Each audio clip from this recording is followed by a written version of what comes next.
sometimes you're fought together. And this is just a re-meeting of the groupings. All of you have past, and this past is together. You know me, I know you. We may not know each other as we here in the present, but I've been here for doing this for thousands of years. Not quite like this, I didn't have these accommodations.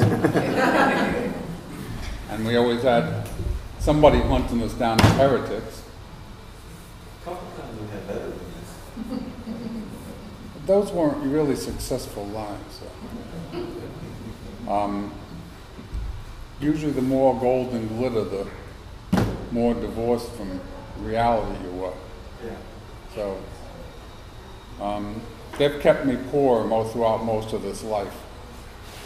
And everything I have is because the laws gave me it. Everything I am is because the laws gave me it.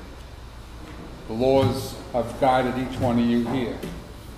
It's not an accident you're here. Even the ones who came, I didn't even know were coming. What's your name again? Floyd. Floyd. Yeah, you've posted a couple of times, right?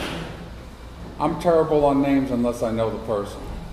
I have these, I had to learn to deal with it at a young age. I have these blockages. I can't learn anything unless I experience it. So theoretical knowledge doesn't mean anything to me.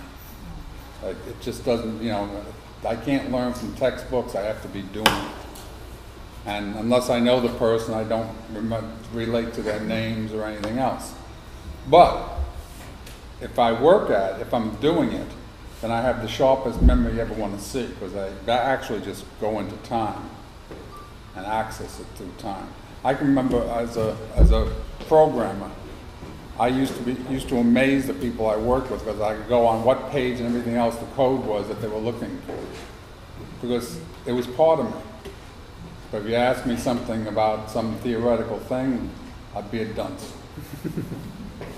So what I figure is I had these weaknesses in order to have the other strengths. And that's basically what we can be here today. Each of us has strengths. And we all come together to again compile our strengths. And each one of us has weaknesses. And as a group, or as part of the family, I wouldn't call it the human family, because the human family is a wide-ranging thing. But the family of seekers, those strengths are very important. In not understanding how the scriptures are interpreted by using the key of knowledge, they think that man Jesus came out of thin air and was God incarnate and everything else. Well, Jesus was dependent upon the people who over the course of lifetimes incarnated with him, which is basically in the case of readings, but he's one of the few. But Jesus didn't just come about because, by mistake. He came about through struggle through many lives, and those who were with him were those who struggled with him in order to create this life that they all lived. I realize that in the Gospels, the disciples are often portrayed as a bunch of dunces, but they weren't. And there was a core group of spiritual souls that came together and enabled a soul like Jesus to do all that he did. And this has been going on for eons of lifetimes. Some of the personality, they call me a saint. I wasn't a saint by myself. I was a saint because of all the collective seekers that were part of molding me in that life. Other lifetimes, probably some of my best, I was a heretic. And again, it wasn't just me alone. When I started connecting with my own higher soul self, and I didn't know any, I was just dumb, whatever, and just been exposed to all this for the first time. And I says, well, why me? And how are you going to know that I'm going to be successful in what you want me to do? He says, well, you came together with your wife. That means success guaranteed. And the reason why is because she's been my soul seeker for lifetimes. And every successful life, she was there. And so were some of you. And so were others. And what it is the strengths and the weaknesses all come together. And in forming the group, you can form consciousness and grow with each other. So we've been here before. You may not recognize me, I may not recognize you, you may not recognize each other. But we've all done this before. There were saints, heretics, or whatever. Sometimes we're heretics masquerading as saints. I can think of a couple of those lives. Especially the ones that they made me a saint. And they didn't know what was going on behind the scenes. Or else they would have burnt me like they burnt Bruno. Do you know who Bruno was? Gordanio, is that how you say the person? Giordano? I'm not good on these Latin pronunciations and stuff. Bruno. He basically, in a lot of ways, he just taught people the truth. And for that, they burnt him at the stake alive. One of the things that we did, and I was closely involved in the Declaration of Independence and the forming of the Constitution of this country, was we got government out of the religion. We separated them.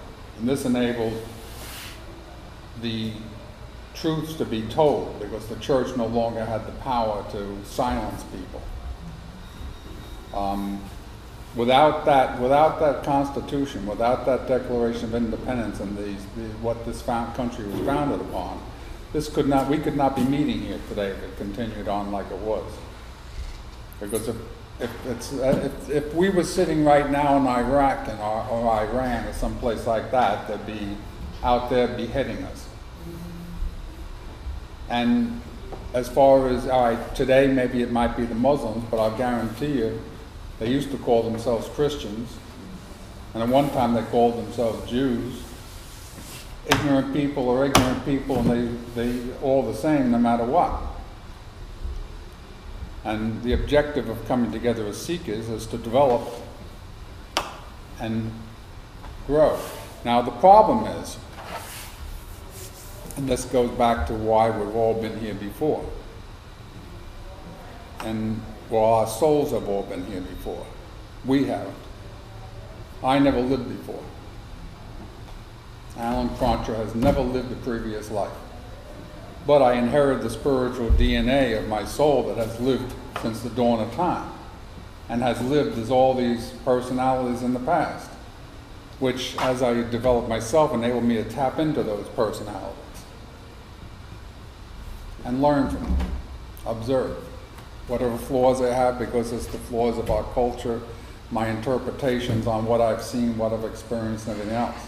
But that's the best we can do at any given time. We're all prone to these failures, these weaknesses, and everything else. My higher self once told me, and someone fought me over it one time, that it's the flaws in a diamond that makes it most valuable. It gives it that uniqueness. For someone who really loves it. And this is also true of people. So what you think you have now of flaws can be developed into the finest part of you, and can be brought out as your strengths. All you got to do is grow it. Now I'm getting old in age, so I figure my time is limited.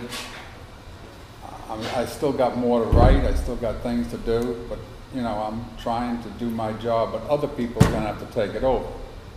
And not for me, but for your children and for the future, and that you're not born into another world. As far as, you could be born into Marxism, which is we have right now trying to take over. You have the other struggle with religious totalitarianism, which is trying to all inhibit truth and reality. So unless you people here and others like you are willing to manifest the truth and put reins on these ideologues who try to rule over man, it's going to be turned to the same way that it was in the past. Like I told Rick this morning, my old friend Rick, he says, well, are you ready for this? I said, I don't know, I'm not an entertainer. And people come basically to listen to people to be entertained. They go to church to be entertained. My wife was shocked one time, and we'll go into that one. And she said, oh, they're good people, they go to church. I said, yes, they do, but it's all for the exchange of sexual and emotional energy. And I put a number at 70% go to church with this interaction with others, and it's just a social, sexual interaction between people. So she went up and she called my higher self on me. He said this, I'd say it's 98%. I'm just not an entertainer. I can't come and do like Obama does, and make people pass out, and Benny Hinn, and this. The only thing I can do is I can tell you the truth. Since most people don't want the truth, they don't want knowledge, they just want to do whatever they're doing and get along, then they're not interested in the thing that I say. So we're here, this is not a fine-tuned thing we're doing, and I'm not an entertainer, but I will answer any question you have. And I will answer it based upon factual knowledge, whatever you can grasp. You too, even though I don't know you. You got to be a better part of him. Him I know. Right? Anyway, so we're here because we were guided here by the laws. We're guided here by our higher selves, our true self. Since we're talking about the true self, let's go into that a little bit too. I always hear the people, well, you got to lose your ego. You got to do this, you got to do that. You are the ego. You're going to lose yourself and not develop. You were born in this world to experience this world, to grow this world. And that, in fact, is one of the things which I had. Maybe I'll go later. And I just love this quaint little thing. That's what it shrinks my screen down back to the old thing. And Jacob's going to be the spotlight. is he? Let's see, where was it?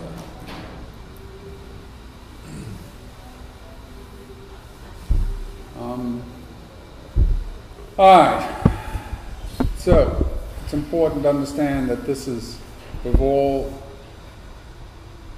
been working before, even though we don't know how our soul has interacted before. We've been part of a group before, and this is just a renewal of that group. Doesn't matter what race we are. We weren't always that race. You weren't always the same gender.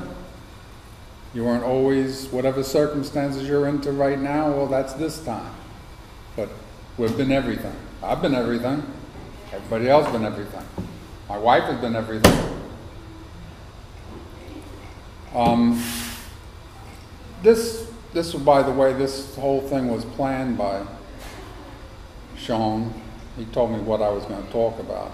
I didn't much listen to him all the time, though. He said, yeah.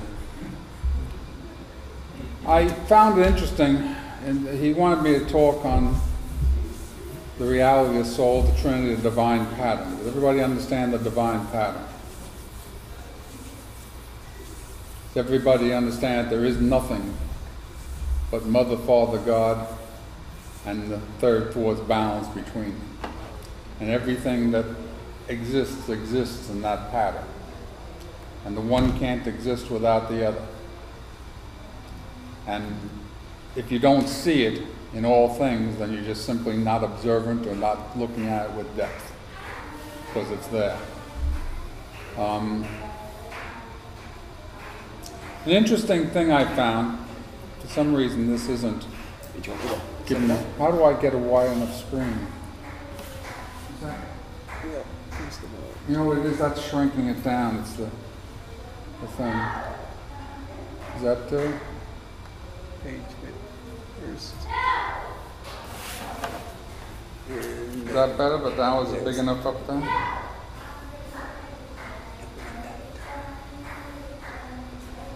Oops, it's not what Hey, he's arrived. First off, we owe this whole thing to Sean and to Beth, who organized all this thing, told me what I was doing, what they wanted me to do, and the secondary after Sean and Beth, I guess, is Crystal and my wife. Crystal's my daughter, those of you who don't know it. I have 6 daughters, 13 grandchildren.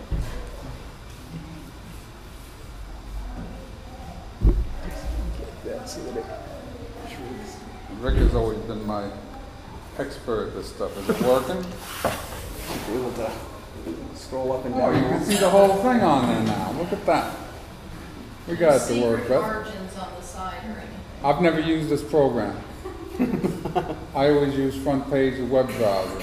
I was thinking of doing the whole thing in the web browser, just displaying it from the HTML. But this thing is hard.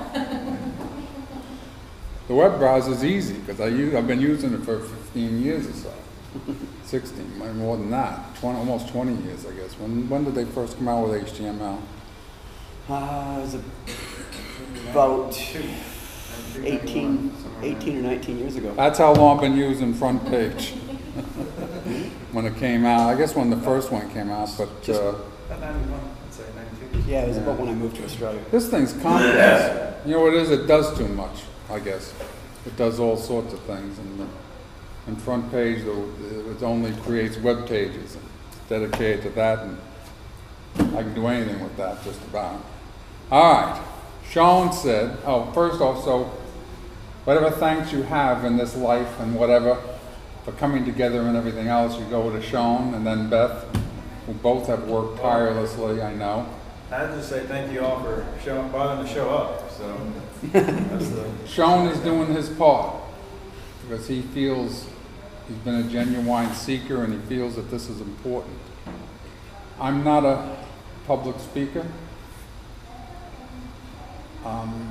Fortunately, the dummies made me an executive manager when I used to work for Verizon, and I had to do this stuff a little bit, so I became accustomed to it. Though there was always a difference between myself and the others because I never went to college. I started off in the phone company as a coin repairman. I became executive manager and head of a Skunk Works software development group. But then again, I got in on the ground floor. I bought the first IBM PC, went from there.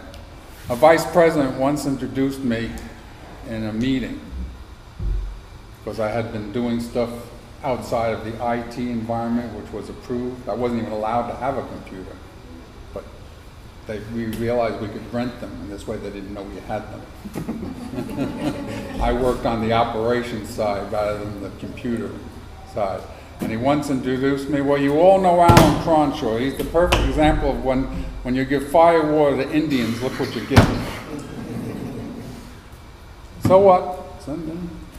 Eventually they gave me my own development team, a Skunk Works type development team, and I was also a software engineer. Never even had a degree, but I was. So you can do anything. You can do anything. If you know how to invoke the laws, how to take advantage of the laws, don't snivel and complain. I could give you 1,000 things, snivel and complain. But you know, the greatest moments was always the negative cycle. That's why I've often said, hug the negative and the positive will be supercharged when it turns.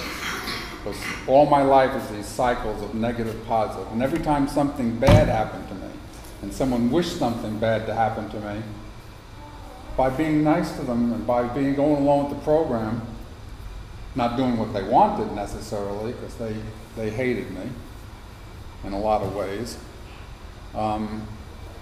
In fact, I once sued New York Telephone Company for $3 million because they tried to make me work on the Sabbath. And I didn't, when I worked, I didn't work on the Sabbath. And I became such a folk hero to the workers that the union demanded that I be taken out of the garage and separated from the rest of the people because I was undermining their power over the rest of the people. If I get away with this, then everybody could. They couldn't afford to have that. Whatever. Anyway, an interesting thing when we talk about the mother, there is nothing but Mother, Father, God in the third force balance, which they call the Logos. Logos meaning the mind of God. So then mind is the balance between the physical and the spiritual. When they talk about those stupid people, Persian dualism, what they're really talking about is the Trinity, if they understood what they were talking about. Because traditionally the ancients never talked about the third force. They only talked about the duality. Because the third force was the variable between the two. So one person could dwell in ignorance, but he still has those two forces within him. Another person could be enlightened, developed, and everything else. So how can you name that third force? So when they talk about dualism, and then basically the scriptures and everything else was all the product of the dualism. Like what I see in the scriptures is different than what everybody else sees. Scripture is the same, but my condition is what changes it. An interesting thing though on this, and you can see on the top of the thing there, can everybody see it? In Genesis 1:6-8. Now, I'll read it to you. God said, "Let there be a firmament in the midst." You want to interpret this in Hebrew for me? Sure. I don't. You want me to read it? Firmament in the midst of the waters, and let it separate the waters from the waters. This is kind of doublespeak to me. It's separating waters from waters. And God made the firmament and separated the waters which are under the firmament from the waters which are above the firmament. And it was so. And God called the firmament heaven. And there was evening and there was morning, a second day. So what we got right there, the basics, is we got a duality. We got a heavenly waters, we got physical waters, and we separated. What they call the kingdom is in the middle. And the kingdom is that of mind. And all duality is the same way you have Mother, Father, God, and all creation dwells within Mother, Father, God. All things have the same duality and exist within this duality. So when the New Agers say, "Oh, I've overcome my duality," give me a break. It's like they say, "I'm born again," give me a break. This is all rhetoric that they do. But an important thing on that verse right there, I quoted that verse because on the commentary, which is right here, this Keel, and I can't pronounce the second name of the person, which is one of the most accepted of commentaries of the Old Testament, of the Torah. It says, "In the earthly creation, this division is repeated in the distinction between spirit and nature, the spirit and the flesh." We see this duality. And in man, as the microcosm, and that word microcosm is very important. Because if all that exists within God, including, that means it also exists within you on a smaller scale. And your consciousness is the result, or the third force, or the balancing act of all these divisions within you. And let me finish reading this one. Well, this is their interpretation. Through sin and distinction was changed into an actual opposition between heaven and earth, flesh and spirit. The idea, the Christian conception that the Torah is talking about sin and that man fell because of sin is a totally wrong foundation to build upon. what's portrayed as the fall in the Garden of Eden was orchestrated by the laws. And it was a thing that had to be, because there was no experiential knowledge. Nobody knew anything. There was no knowledge. And the development had to be brought about. It's not that anybody sinned. It's that they dwelled in an incomplete state, immature state. So the whole of the Old Testament now is the evolving forth of the mind, developing. So this part here, where they got the microcosm correct, the rest of it is not so good. But here's the other thing now. Through the distinction between heaven and earth, spirit and body will remain in such a way, however, that the earthly and corporal will be completely pervaded by the heavenly and spiritual. That's the most important statement, even though they don't understand it. That's the kingdom coming within you, because you are a microcosm of the macrocosm. And the macrocosm, if the kingdom comes upon the earth, it's because all the people will have the kingdom come within themselves. Do you understand this concept? It's important. So the coming of the kingdom and Jesus, all these things is what's talking about, is the kingdom coming within you, where the heavenly pervades the earthly, the body. It's called the final temple, the fulfillment of the Torah, spiritual transformation. Anyway, however, that earthly and corporal will be completely pervaded by the heavenly and spiritual, the new Jerusalem coming down from the heaven to the earth, and the entire body being transfigured into a spiritual body. They're talking about your body. And everybody here will eventually experience this. Some have to some degree already. Now, let's go down to the next what I have here. Now, look at this. Genesis 1:26 to 28. If we realize that we're a microcosm, dwelling within the reality of the macrocosm, and that we're created in the image and likeness of God, that means when it says, then God says, let us make man in our image, in our likeness. Let them have dominion over the fish of the sea, and over the birds of the air, and over the cattle, and over all the earth, and over every creeping thing that creeps upon the earth. So God created man in his own image. In the image of God he created him. Male and female he created him. This is an entirely different creation account, and it's confused the biblical authors, biblical readers since the Bible was first compiled. And that you got two creation accounts in Genesis. The first creation account, which is what this is drawn from, and the second. And here, man and woman were created at the same time. And here also, what's important is that, and what's important for the people here to understand, is when it's talking about, let us make man in our image after our likeness. Now, what does God have within himself? This is my daughter, Crystal. For those of you who haven't met her, have dominion over the fish of the sea, and over the birds of the air, and over the cattle, and over the earth, and over every creeping thing that creeps on the earth. It's talking about you.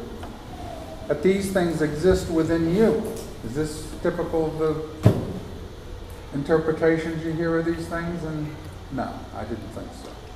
Somehow I figured I was speaking foreign to how they see these things.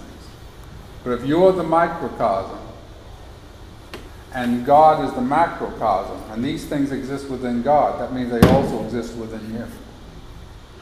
And if you look at the Ask Moses, they changed it they didn't originally have when they found out I used the quotation out of Ask Moses on the final temple, they added a disclaimer to it. Because what I said was that, see, they're admitting that Jesus came to teach the people how to become the final temple and fulfill the scriptures within them. Never come upon the earth. There ain't no second coming upon the face of the earth. And then they went and put a disclaimer in it. I forget what it said, but I laughed at it. But anyway, but what's important also is here, that within you, is what these things indicate. The fish of the sea, the birds of the air, the cattle over all the earth, and every creeping thing. But also the multitude of what is portrayed as men and women. All the personalities within you. Now you have to become the conscious ruler of yourself, and you have to develop yourself. You have to become the king of your own consciousness.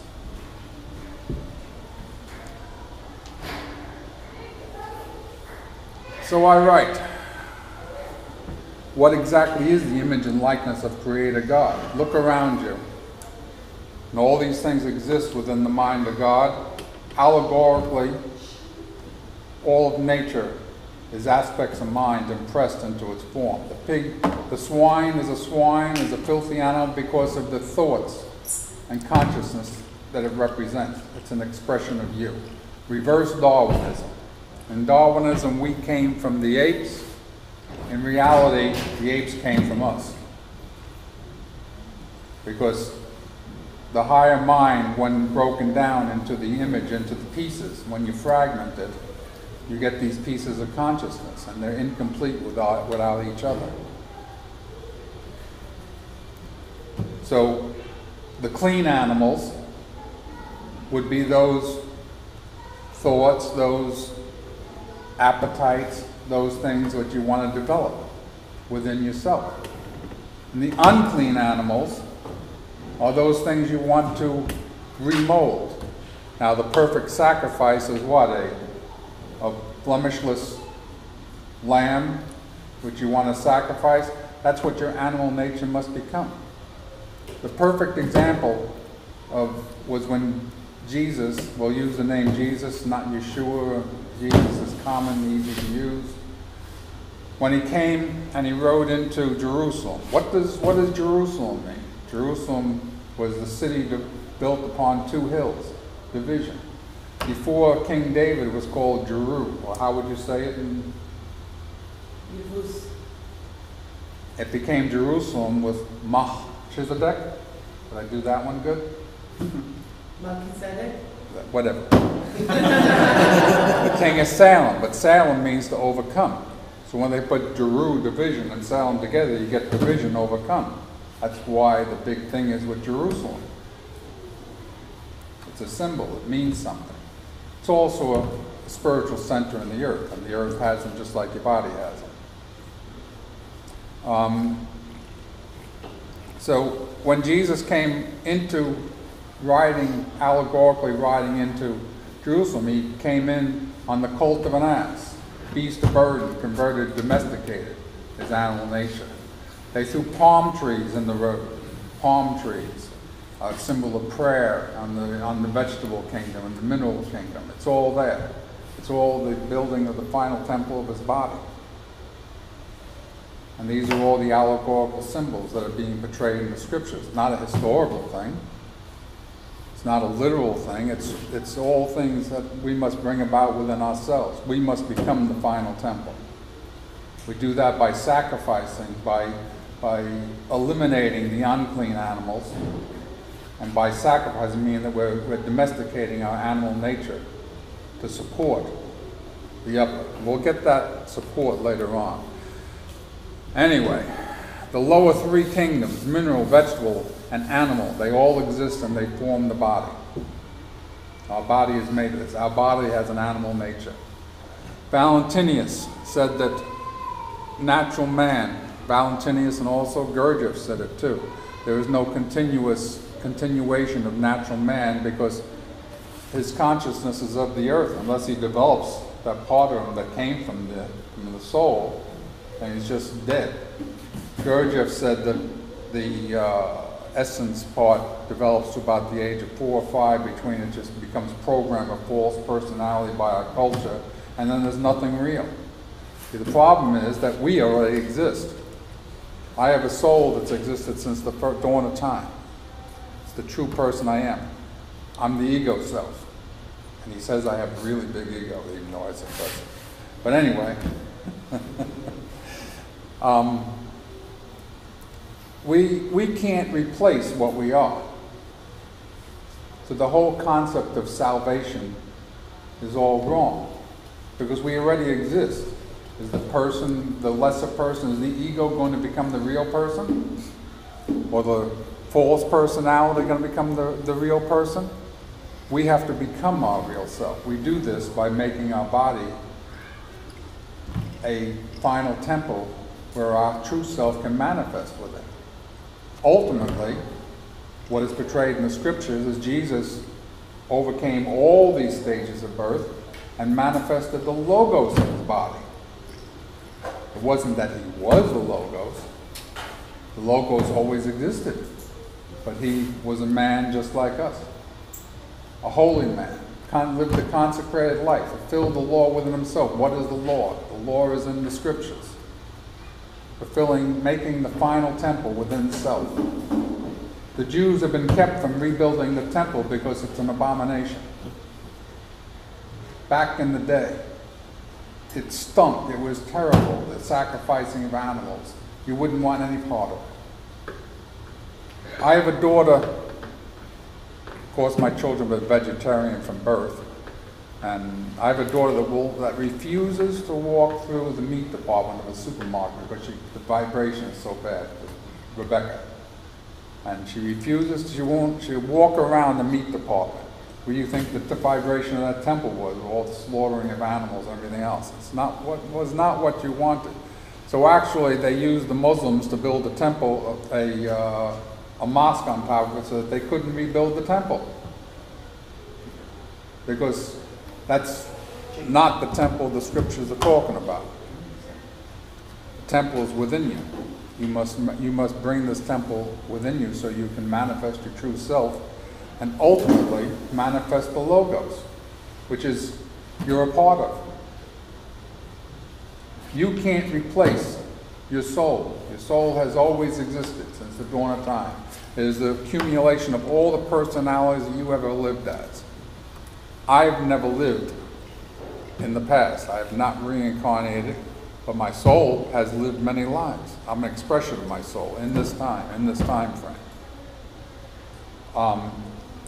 And for those who have read into where I portray the matrix of the mind, I can go into these deeper states of consciousness and I can talk to my soul when it lived as Jacob, my soul when it lived as Matthew, my soul when it lived as Francis, and all the rest of the people that my soul has lived as. And if you were at one with your soul, you could have counsel. And this is, talk about dimensional, you can communicate with all the personalities you've ever been. You can come to consensus ideas, just like we're talking here. If we was to be able to come to a consensus opinion, and we all could bring our experiences right on the table, that is what you can tap into by tapping into the matrix, what I call the matrix of the soul. Now your soul itself is a total accumulation of all these things. The logos is the total accumulation of all that exists, the mind of God. Anyway, so the three lower kingdoms, the mineral, the vegetable, and the animal, are our lower nature and body, as well as the great multitude of people. People who heard the phrase the multitude, or the nations. The nations are you've heard the 144,000. These are the points of consciousness that your personality is fragmented into. Can everybody grasp the idea that we're not just one, we're like a consensus of personalities within us, fragments. And it's important to understand that in the same way that all the people exist within the mind of God, we have personalities within ourselves. We're created in the image and likeness of God. So we have these same personalities, often ruled over by animal nature. Now the scriptures have many prohibitions, because what they're trying to do is they're trying to domesticate the lower nature. They're trying to refine it.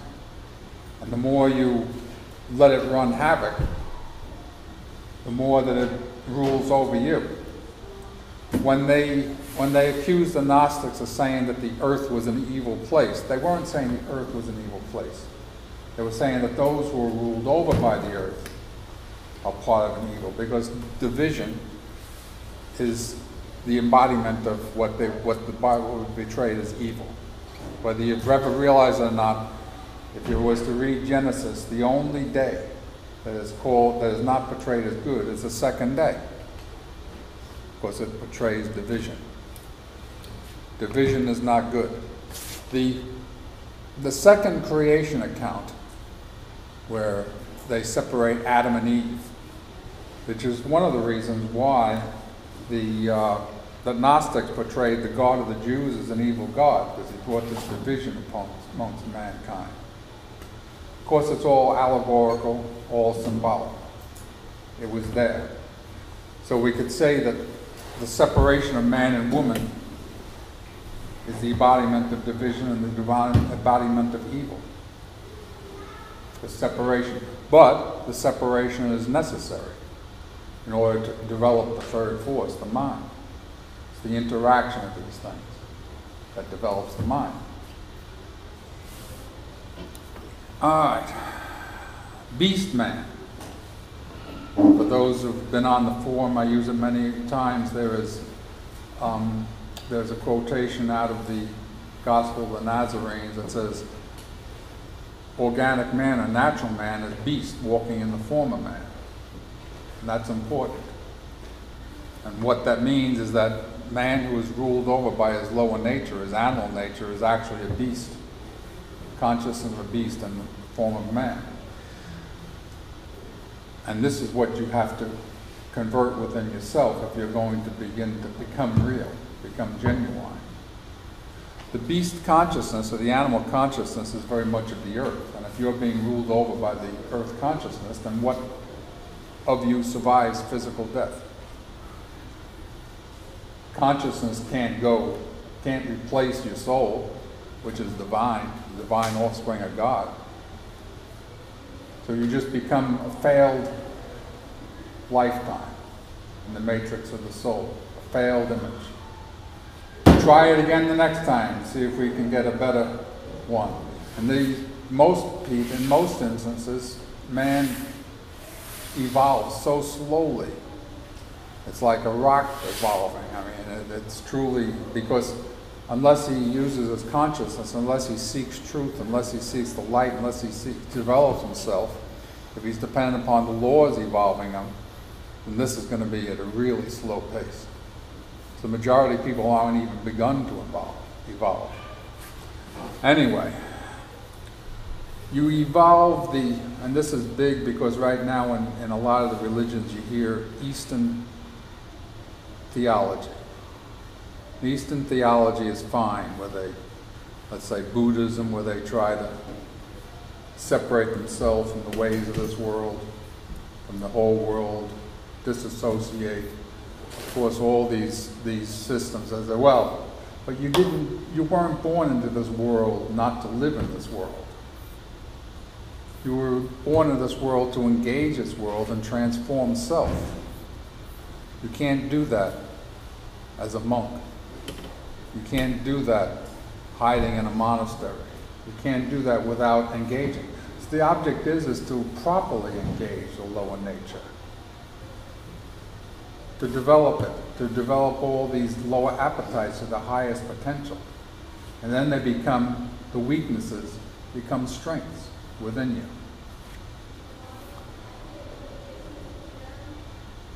Negative effects of suppressing or attempting to artificially integrate the sexes. Metro men don't hack it. Men were born men to be men, women were born to be women. They weren't meant to be other than what they are. But together they have the dynamics to create something that's far beyond what their bodies are. The true you is not a woman or a man. The true you exists as a being of light in what I call the realm of souls. And male and female, the races and everything else is all balanced. And there's your consciousness, a being of light.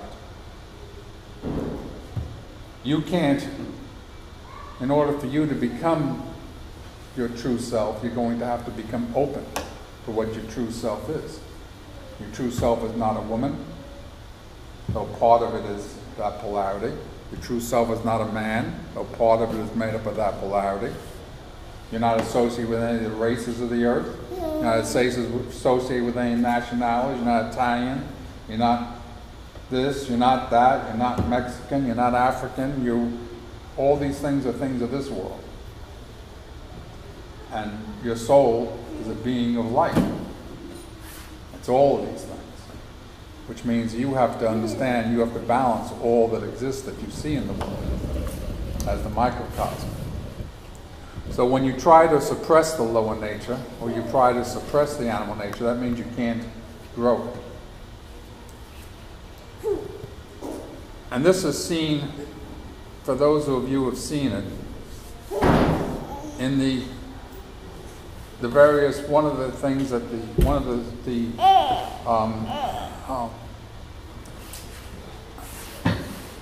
Beth, could you tell them to go make sure they stir that stuff in there, or else it's going to burn?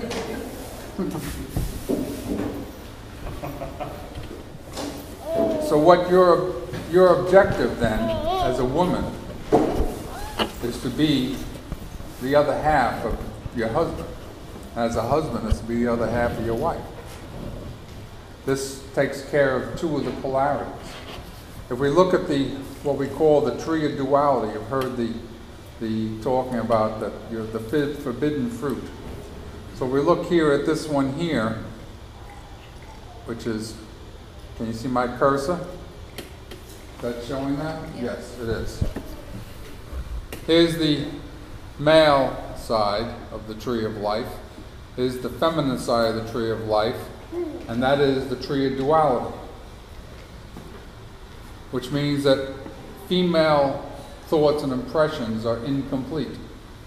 And if you're going to give your life on female impressions, then it's the fruit of the tree of duality.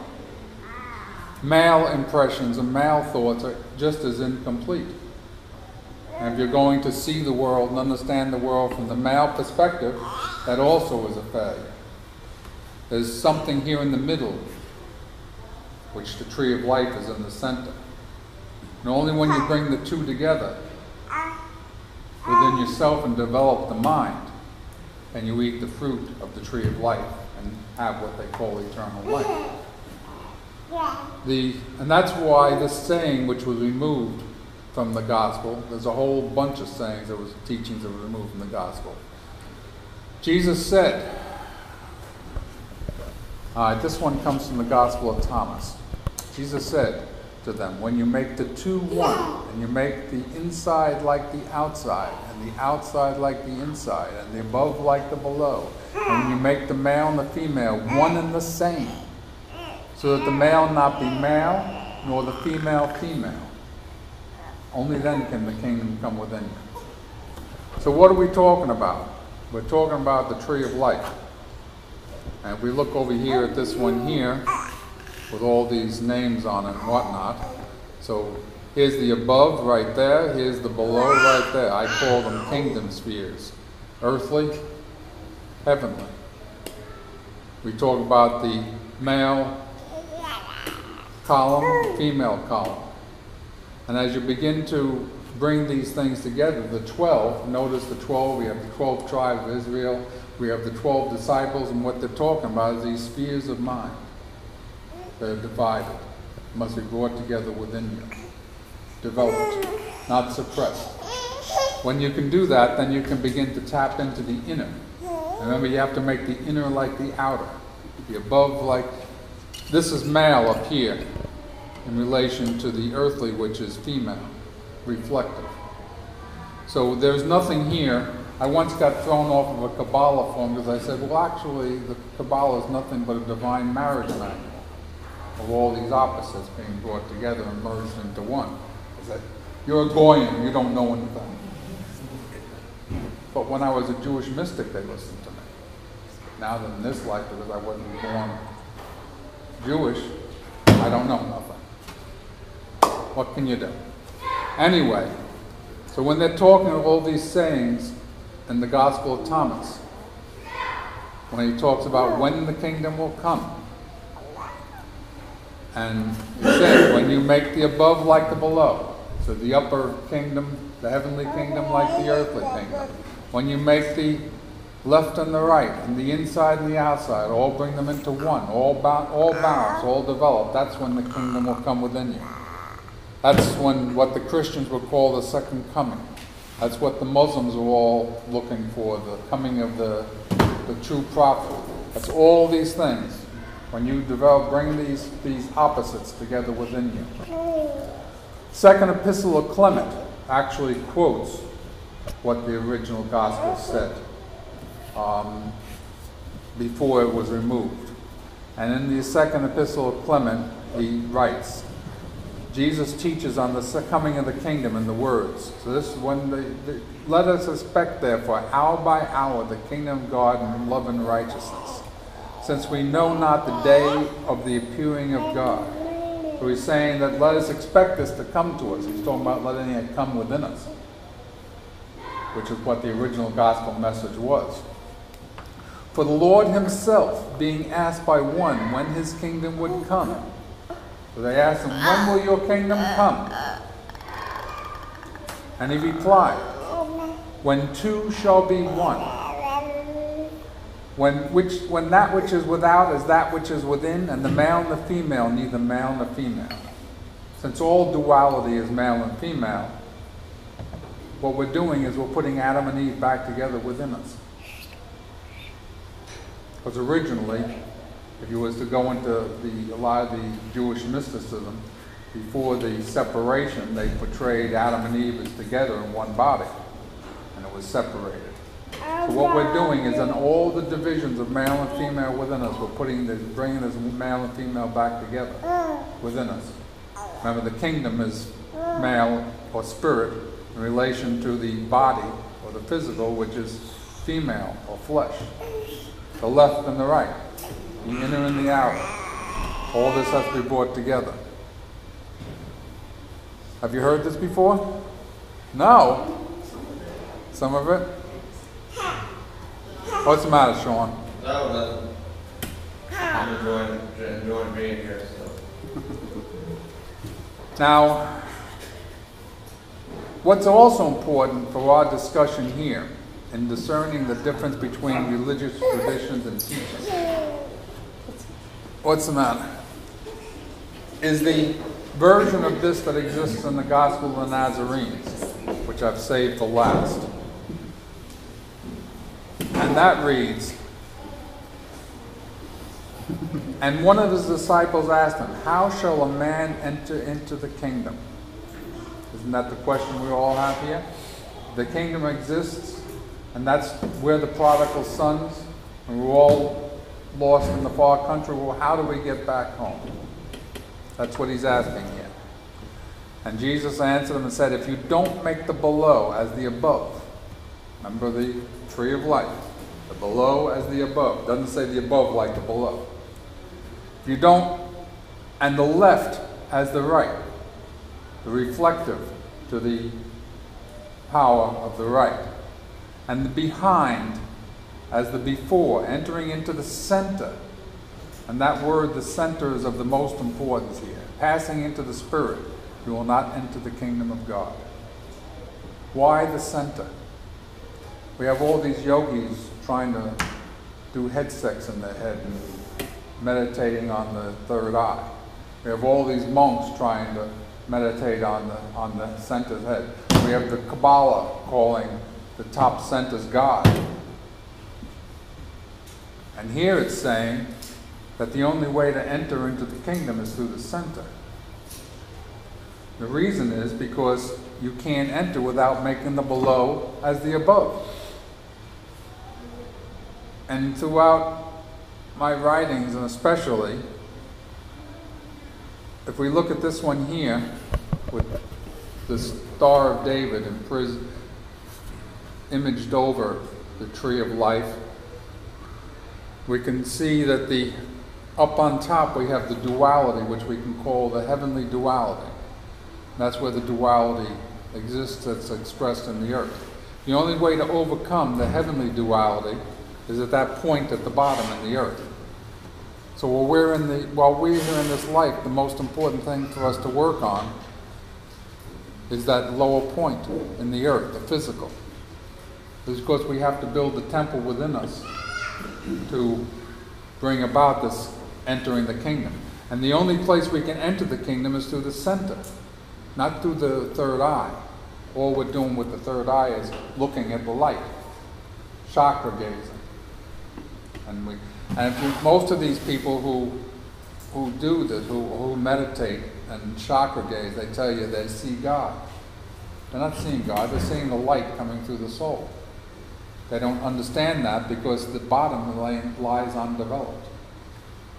And the bottom is the key to developing, to creating the proper foundation, to get a center to be able to enter into the kingdom and experience these things for yourself.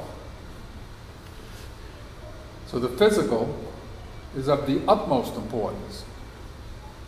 But if the physical rules you, then you're lost.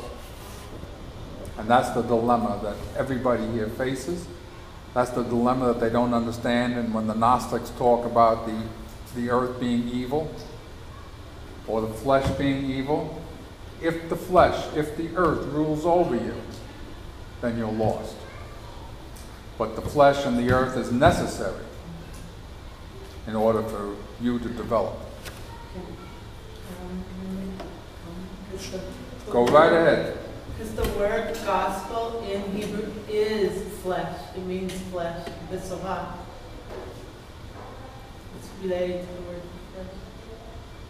Sounds good to me. But what's important is when the critics of spirituality make these statements, they're only expressing their own ignorance. Even people who call themselves Gnostics, even people who call themselves spiritual, they would understand these things if they were.